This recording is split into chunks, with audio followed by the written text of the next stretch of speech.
અંકલેશ્વર વિધાનસભા આમ આદમી પાર્ટી દ્વારા કાર્યકર્તા સંમેલનનું આયોજન કરાયું।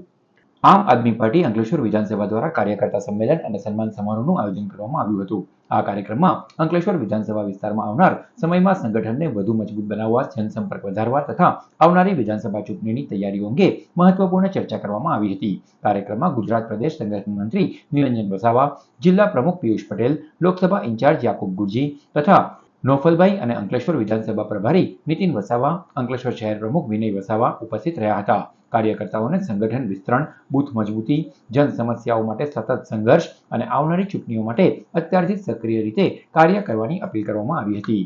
આવનારી 2027 જે વિધાનસભાનું ઇલેક્શન છે એમાં આ તમામ કાર્યકર્તાઓને સંગઠનમાં સમાવેશ કરી અને સંગઠનને વધુમાં વધુ મજબૂત બનાવી અને 2027માં આ તાનાશાહી સરકાર, આ ડબલ એન્જિનની સરકાર સામે અમે મજબૂતાઈથી લડીએ એ માટે આજે અમે કાર્યકર્તા સંમેલન રાખ્યું હતું અને તેમાં તમામ ઉમેદવારશ્રીઓ, કાર્યકર્તાઓ, પદાધિકારીઓ સૌ અહીંયા ઉપસ્થિત હતા।